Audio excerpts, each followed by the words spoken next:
Hola, voy a explicar cómo realicé la tarea extra. Entonces empezamos con el planteamiento y las consideraciones. Se quiso obtener una expresión matemática para conocer el esfuerzo cortante, perfil de velocidad, velocidad máxima y flujo volumétrico de un fluido, considerando que este es un fluido newtoniano incompresible que fluye a través de la sección anular de dos tubos concéntricos, como se ve en el primer esquema. Que el fluido está en régimen laminar, es decir, que Reynolds es menor a 2300, que el sistema está en estado estacionario, es decir, que no hay acumulación de fluido, los efectos de entrada y salida son despreciables, el fluido es un medio continuo y la velocidad en las paredes es de 0 metros sobre segundo, es decir, que tiene la condición de no deslizamiento en las paredes. Además, al último se graficó el esfuerzo cortante y el perfil de velocidad. Seguimos con el balance microscópico de transferencia de momento. Para esto se toma en cuenta la definición del momento lineal, que es igual a la masa por la velocidad, y la definición de la segunda ley de Newton, que dice que la sumatoria de las fuerzas es igual a la masa por aceleración. A su vez es igual a la masa por la derivada de velocidad con respecto al tiempo, que es igual a la derivada del momento lineal con respecto al tiempo. Y esto ya nos queda, bueno, esto último es la velocidad de cantidad de momento, perdón, de movimiento o momentum. Después tenemos el balance de la velocidad del momentum, que nos dice que la velocidad de momentum que entra menos la que sale, más las fuerzas que actúan en el sistema, van a ser igual a cero. Aquí tenemos un esquema de las fuerzas que actúan en nuestro sistema, que son representadas con azul la velocidad de momentum debido al flujo, que es igual a la velocidad del flujo que fluye en z al cuadrado, por la densidad, por el área transversal que cruza, que es la dona.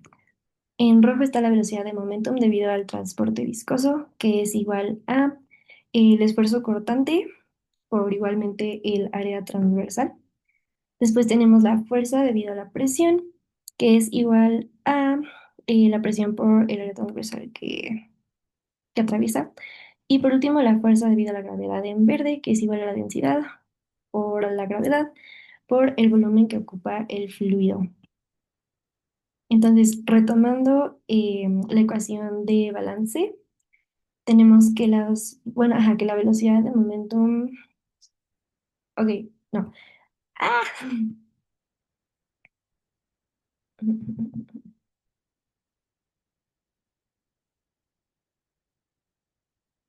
Oh, shit.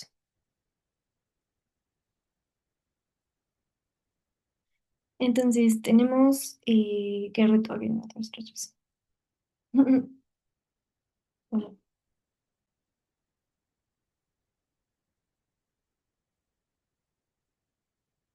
entonces, retomando el balance de la ecuación de balance que teníamos, tenemos que la velocidad de momentum debido al transporte viscoso desde que entra hasta que sale, es decir, desde R hasta R más delta R, más la del flujo igual desde que entra, es decir, z igual a cero hasta que sale, que es z igual a L, más las fuerzas de presión y gravedad, en caso de la presión también desde que entra hasta que sale, van a ser igual a cero.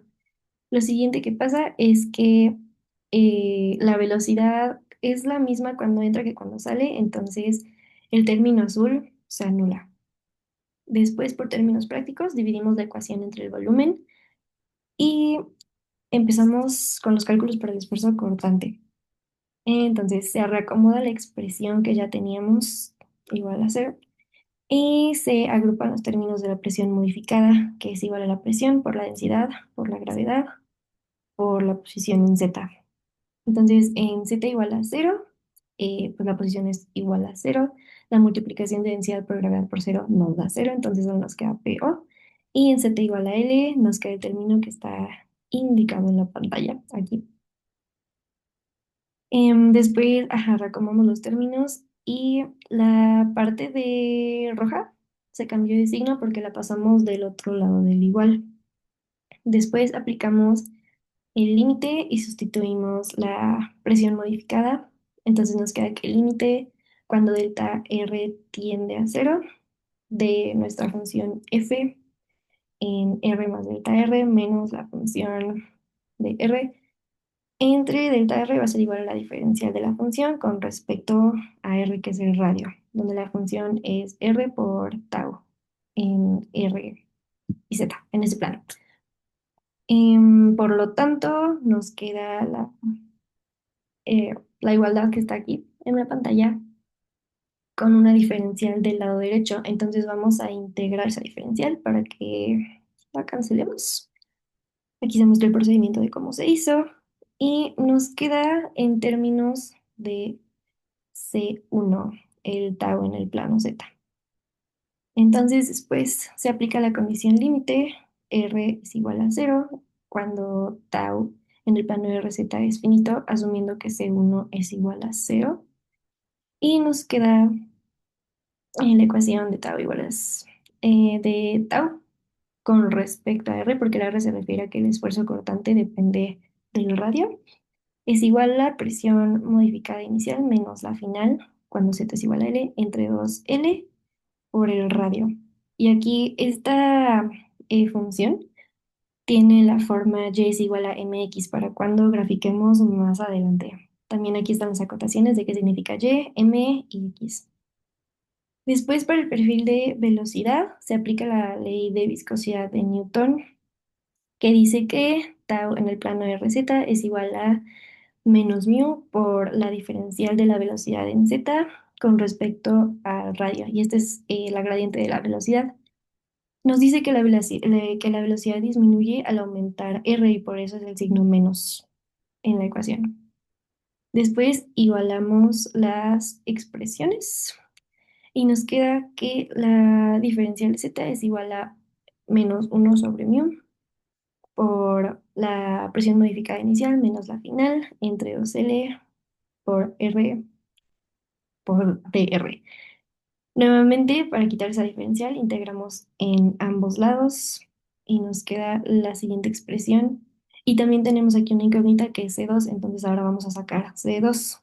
Para esto vamos a aplicar la condición límite cuando R es igual al radio mayor y cuando la velocidad en Z es igual a cero. Ajá, por la condición de no deslizamiento. Entonces sustituimos y nos queda la expresión igualada a cero. Y con esto despejamos C2. Lo siguiente que hacemos es sustituir C2 en la ecuación de velocidad y factorizamos y simplificamos, como se indica en la pantalla, para obtener la ley de Poiseuille. Ajá, espero que se pronuncie así. Y también nuevamente aquí la R nada más nos indica que el perfil de velocidad depende del radio, pero no se está multiplicando por R ni nada por el estilo. Después seguimos con Vmax. Para esto dibujé un pequeño diagramita que ahorita explico. Bueno, entonces la velocidad máxima se va a encontrar en el eje del tubo, donde el radio es igual a cero. Y aquí en el diagramita, no puedo acercarlo, pero se muestra el punto rojo, que tau en este plano cuando R es igual a cero. Ajá, pues también es igual a cero. Y después tau cuando R es igual al radio máximo, va a ser tau máximo. Para velocidad máxima, la velocidad máxima va a ser cuando el radio sea o tienda a cero y el radio, perdón, la velocidad va a ser igual a cero cuando el radio esté en el radio mayor. Entonces se va a aplicar la condición límite de cuando r es igual a cero en la ecuación que teníamos de velocidad. Ujú. Y ok, entonces se sustituye la r por cero.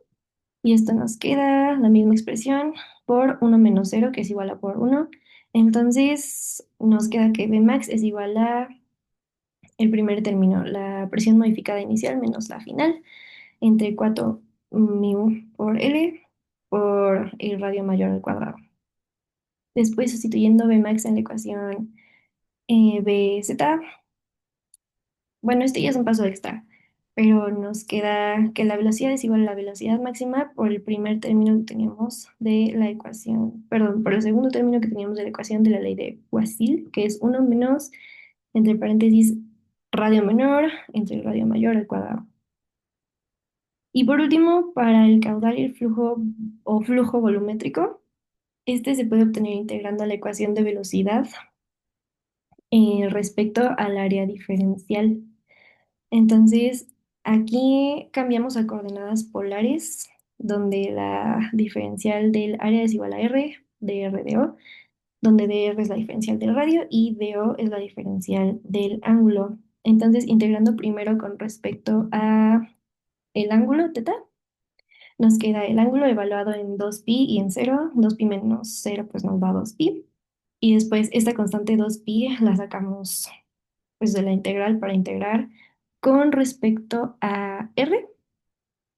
Y bueno, reacomodamos los términos y los simplificamos para que nos quede que el flujo volumétrico es igual a pi por el radio mayor al cuadrado entre 2 por la velocidad máxima. Y por último sustituimos la velocidad máxima, que ya habíamos sacado, en la ecuación de flujo volumétrico y nos queda la ecuación de Hagen-Waszul. Espero que se pronuncie así. Ahora voy a enseñar las gráficas. Ay, aquí están. Entonces, la primera muestra el esfuerzo cortante y se muestra cómo a partir de que el radio es cero, pues también el esfuerzo cortante em, es cero. Y después, conforme el radio va aumentando, también lo hace el esfuerzo cortante. Y bueno, aquí también está indicado el radio negativo, pero quería indicar que para los dos lados del radio aplica esto del esfuerzo cortante. Entonces, cuando está en medio es cuando es cero. Ujú.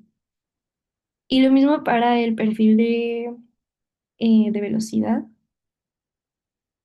Ay, ay. Se muestra como cuando el radio es igual a cero se alcanza la velocidad máxima y conforme nos vamos alejando del radio igual a cero, la velocidad va disminuyendo. Y eso es todo. Muchas gracias.